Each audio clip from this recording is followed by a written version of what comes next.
Southwest Airlines used to be the stuff of legend. An audacious upstart turned industry giant. It pioneered a brand new class of airline, then grew into the 5th largest air carrier in the world. It flies more passengers than Lufthansa, it brings in more revenue than Air China, it flies more aircraft than Ryanair, it operates more routes than American. Throughout much of the 2010s, Southwest was amongst the most profitable airlines in the world, operating with a 20% margin in an industry where one's lucky to make 5 or 10. Even more remarkable, they did so while maintaining a comparatively positive public image. Customers loved their free checked bags, free cancellations, expiration-free flight credits, open seating, and anecdotally stellar customer service. You paid one fare, and there were barely even opportunities for upcharge. For decades upon decades, it stayed egalitarian, ethical, and just simply excellent. Until now.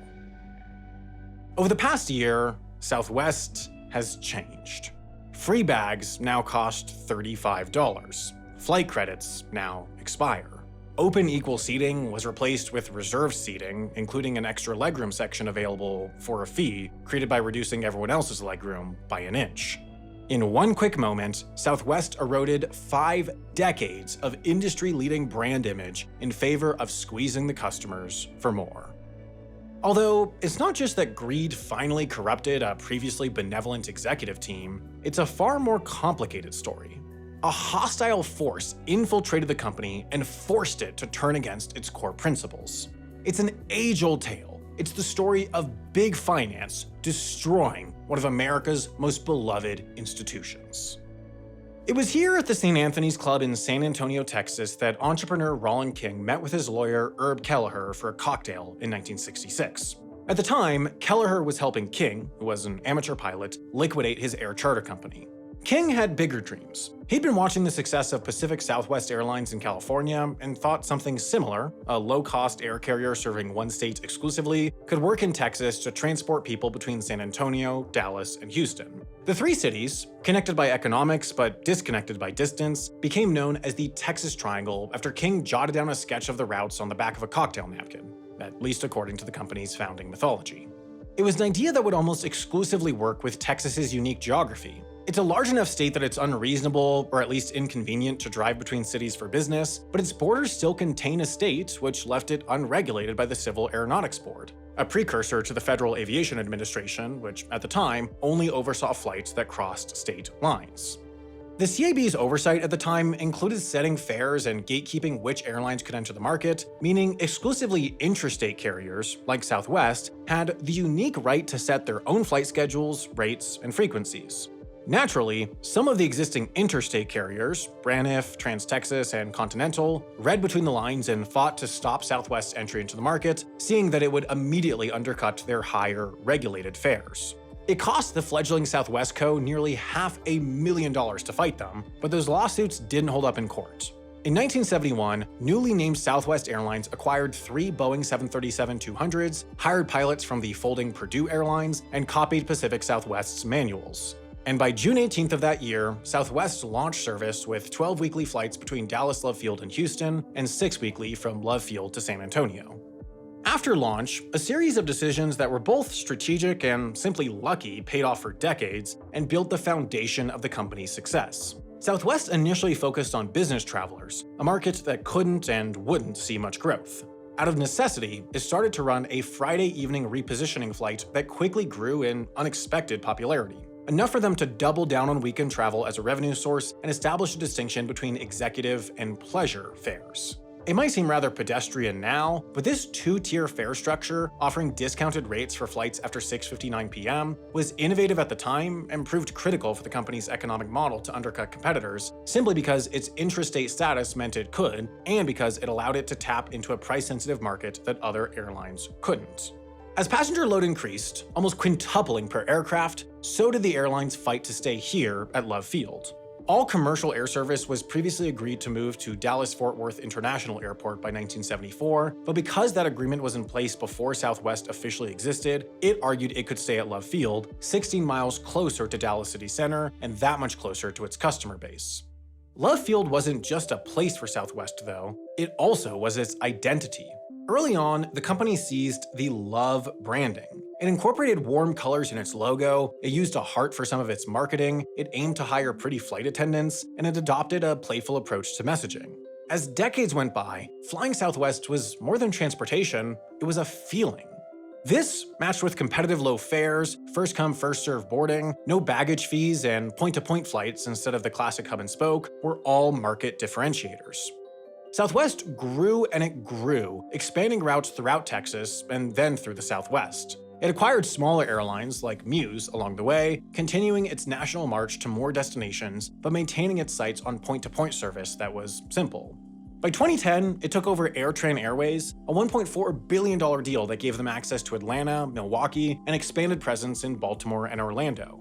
And this acquisition, after completion, allowed Southwest to enter the international market in 2014 and put Cancun, Montego Bay, and Aruba on its route map. By 2017, Southwest had grown into one of the country's largest airlines. It boasted an unprecedented 45 consecutive years of profitability and its fourth record-breaking year with $3.5 billion in net income. It was America's largest domestic airline, a distinction achieved by focusing on high-frequency, short-haul flights. And it consistently ranked among top airlines for customer service and even higher for employee favorability, continually being listed as one of Fortune's top 10 most admired companies. Under the hood, Southwest was even more anomalous amongst large, highly profitable companies. What started with Kelleher in the 70s as a moral decision evolved into a competitive one. Southwest argued that taking good care of their staff allowed them to take good care of their customers. The company's track record included never laying off or furloughing employees, entering them into a profit-sharing program, maintaining a high turnover rate lower than 5%, and promoting primarily from within, even for its executive ranks. Bob Jordan, the current CEO, has been with the company for 37 years, starting with the company as a 27-year-old programmer and shuffling through 15 roles before ending up with the top job. The fact that the decision-makers from the airline didn't come from other airlines who did things differently was almost certainly why the airline stayed so unique for so long. It wasn't a budget airline, but it wasn't full service either. Its route network was different, it treated employees different, it treated customers different. It was a fairy tale scenario where everyone won, employees, customers, and even investors. But then the winds shifted, and two storms named Elliott began to brew. Southwest Airlines struggled during COVID, but so did everyone. Budget airlines, full-service network carriers, large flag carriers, small domestic operators. It was bad for everyone, and comparatively, Southwest did fine. In fact, as domestic travel started to return in 2021, Southwest outperformed the industry. Whereas United, Delta, and American had to keep paying the bills on expensive wide-body planes that had little purpose as long-haul travel stayed nearly non-existent, the airline's narrow-body-only fleet was perfectly suited for capturing the strong pent-up demand for domestic leisure travel as restrictions subsided faster than in the rest of the world. The airline even maintained its no-layoff policy as the rest of the industry cut back its workforce en masse. Southwest stayed agile and quickly launched routes to outdoorsy destinations like Telluride, Colorado, and Palm Springs, California. All signs pointed to 2020 being a rare, singular, and entirely understandable blip in an almost 5-decade legacy of non-stop financial dominance. That was until around 4 p.m. on December 21st, 2022. Over the following hour, the temperature in Denver plunged precipitously, from 42 to just 5 degrees in 60 short minutes. These were the opening moments of Winter Storm Elliott. As evening came and the light faded, winds picked up, snow moved in, and the air grew ever colder, dipping deeper and deeper below zero. All the while, on the ramp of Denver Airport's Terminal C, operations began to unravel. Denver Airport is used to winter weather, but not of this severity. Denver's often cold, but not this cold. During the overnight hours, the thermometer bottomed out at -24 Fahrenheit or -31 Celsius, and the daytime sun warmed this up no higher than -6 or -21. About half of Southwest's flights canceled, whereas the other half went out massively delayed as ground operations crawled. De-icing was particularly troublesome. Whereas most airlines in Denver hire third-party contractors to spray their aircraft with the fluid, Southwest does it themselves. They own their own rigs operated by their own employees on their own de-icing pads. But again, in an effort to cut costs, Southwest's de-icing rigs are not like the others. They feature an open basket akin to a cherry picker, which not only costs less, but is claimed to be more efficient in normal winter operations thanks to its limitless visibility. In this storm's conditions, though, the exposure meant the subset of staff trained in de-icing operations had to be swapped out frequently to prevent frostbite and hypothermia, further limiting already constrained capacity. All the while, United, Frontier, and other Denver-based airlines suffered from only limited delays thanks to the warmer, enclosed de-icing rigs their contractors used. Now, Denver experiences major winter storms that debilitate its airport with some regularity, and when that occurs, Southwest operations to and from the city certainly suffer, but they're typically able to confine the impact decently. Not this time, though. When something went wrong in Southwest's network, it was up to its proprietary SkySolver software to fix it. If, for whatever reason, a flight needed to cancel, SkySolver would propose a solution that would attempt to isolate the impact. If, for example, a flight crew was scheduled to fly from Denver to Oklahoma City to Orlando, but due to de-icing delays in Denver, no longer had enough available hours left in their days to operate the onward flight while complying with FAA regulations, SkySolver might propose deadheading a reserve crew on call in Dallas up to Oklahoma City to take over the aircraft. This function was particularly important for Southwest as the point-to-point nature of its network left it uniquely vulnerable to cascading disruption. Whereas United, Delta, and American operate hub-and-spoke networks where almost every flight starts or ends at a base with extra crew and aircraft capable of swapping in, Southwest's schedules involve plenty of flights between smaller, non-hub airports operated as an extension of a flight from a hub. So, in a disruption, SkySolver's job was to look at all available resources, captains, flight attendants, aircraft, and allocate them in a way that would lead to as little operational issues as possible. The only problem was, it wasn't very good at that. As Winter Storm Elliott swept eastward, its impact expanded. Now, both Denver and Chicago were suffering, but strangely, SkySolver's limitations cascaded these isolated hub city disruptions into a full-blown, countrywide operational meltdown. The fact that Chicago got cold was causing cancellations in Honolulu. You see, SkySolver took about 25 minutes to run and propose one set of solutions. In a high-impact storm like Elliott, though, the situation was certain to have changed within any span of 25 minutes. Whereas when a run started, there might have been a flight available from Dallas to Oklahoma City to deadhead a crew in and save the Orlando flight, minutes later that flight might have canceled due to its inbound aircraft going below fuel minimums while waiting for de-icing in Chicago. Additionally, SkySolver could only solve future problems, not existing ones. As soon as the scheduled departure time of a flight passed, it quite literally was not technically capable of addressing the issue, and a human had to manually find a solution. As daily cancellations started to count in the thousands, the desk tasked with solving these issues was quickly overwhelmed, meaning it was taking longer and longer to find crew or aircraft to operate disrupted flights, leading to more cancellations, and with more flights canceled or delayed, it became trickier to move crew around to operate the flights they were intended to.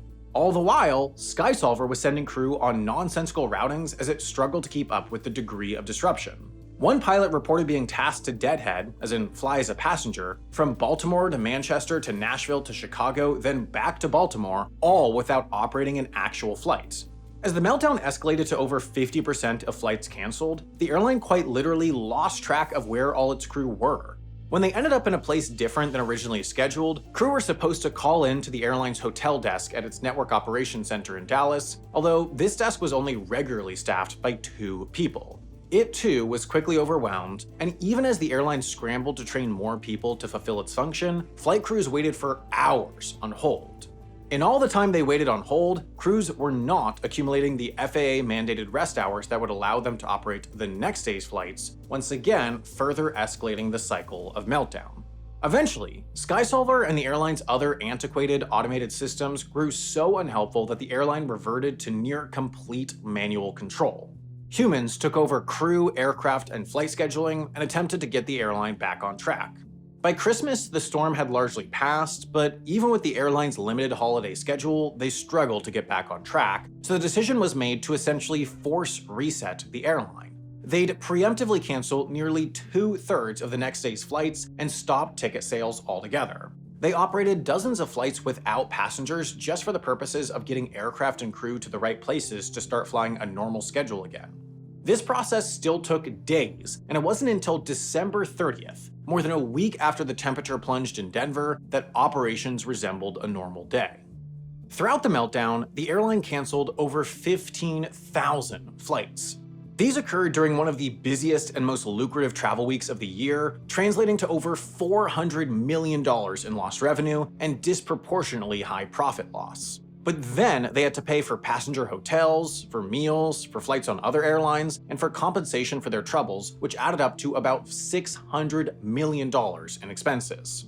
On top of that, the Department of Transportation fined the airline $140 million for their failings, and the negative brand impacts led to an estimated loss of about $300 million in bookings for the following quarter. So, summing it all up, Southwest's antiquated technology and reluctance to invest in its infrastructure led to an almost $1.5 billion loss.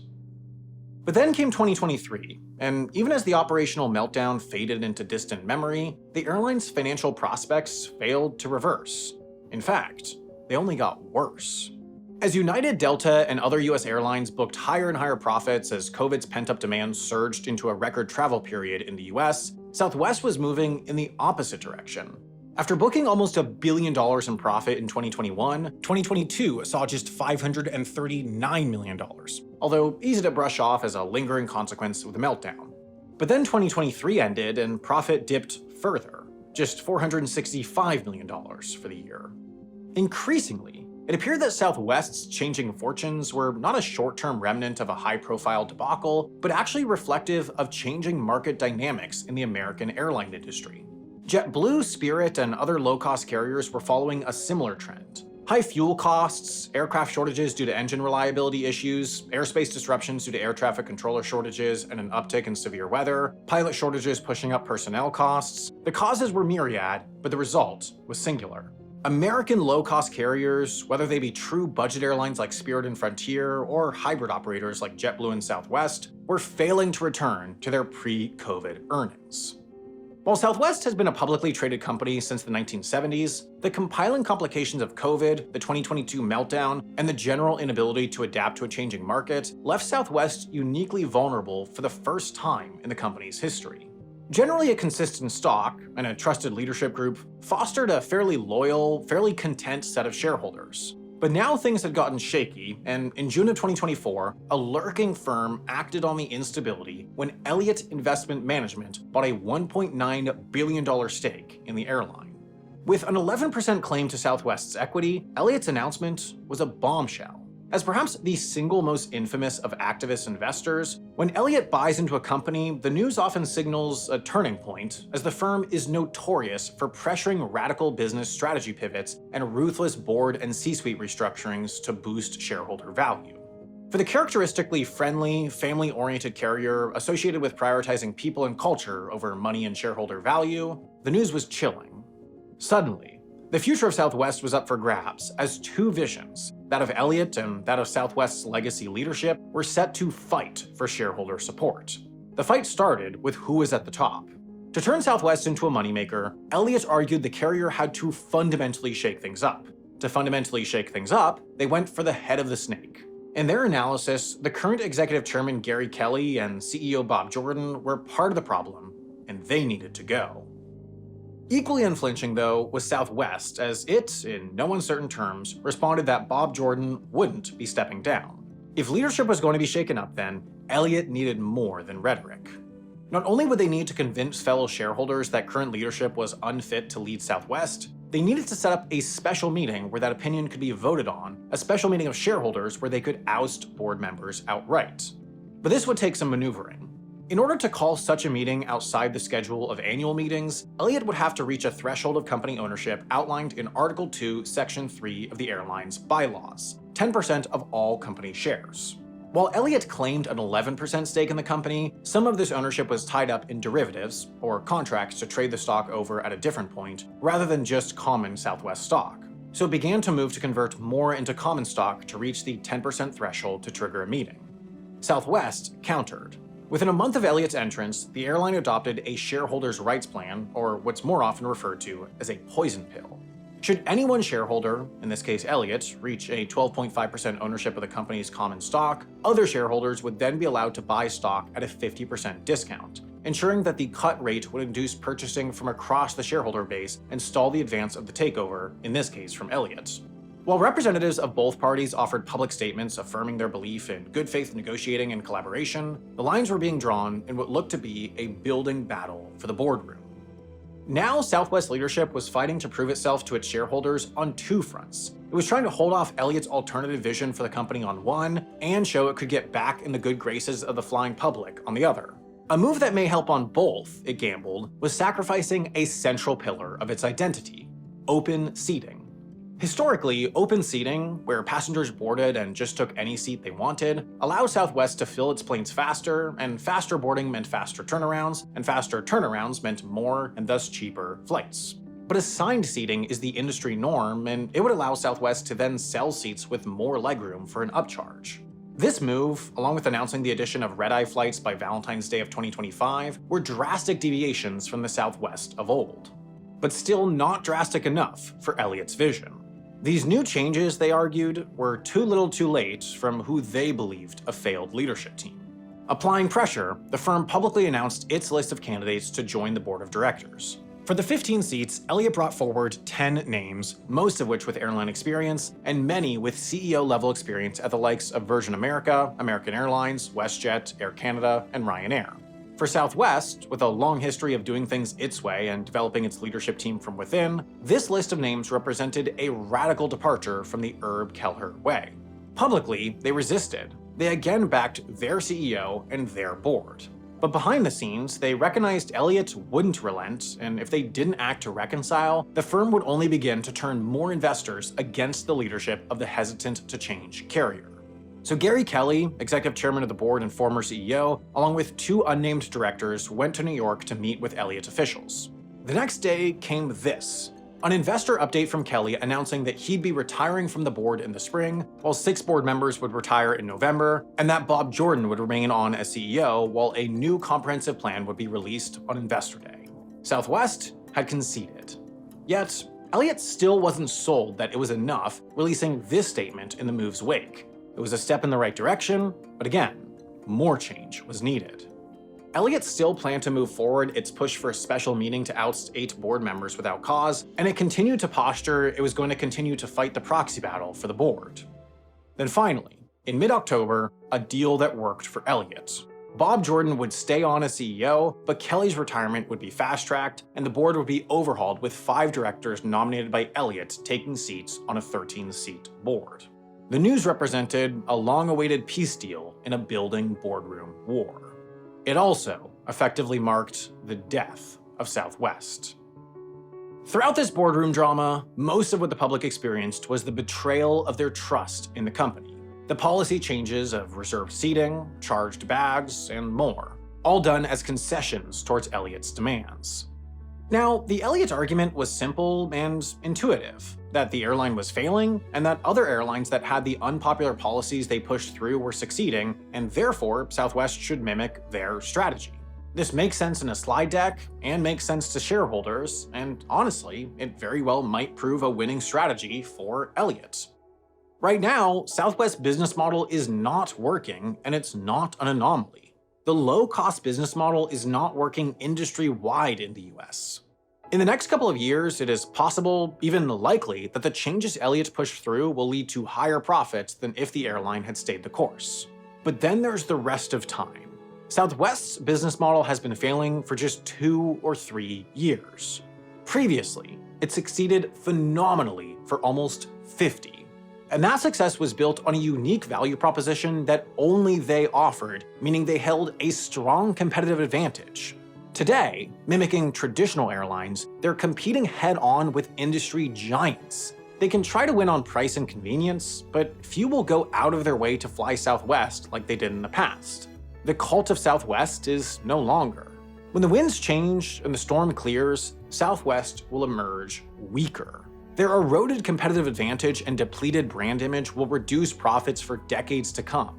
Customers are losing out as the airline rolls out policies that squeeze them for more. Employees are losing out as the no layoff policy came to an end in February 2025, and as the board now includes executives from outside that are unlikely to follow the Southwest ethos.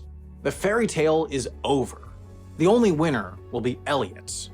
Over the coming years, Elliott will liquidate their shares, turn a profit, high-five in the Hamptons, then move on to their next victim, gobbling up companies and jobs while confident they're just doing what is necessary for the all-holy fiduciary responsibility to investors. Another industry that has unfortunately seen a bit of a downfall in recent years is that of news media. The old business models of newspapers stopped working as readers shifted to the internet, and in the digital space, publications are incentivized to chase clicks. In practice, chasing clicks means shifting towards more biased coverage that is likelier to, well, piss people off. It's gotten harder and harder to cut through that and get a solid understanding of reality, but that's a problem our sponsor, Ground News, is trying to fix.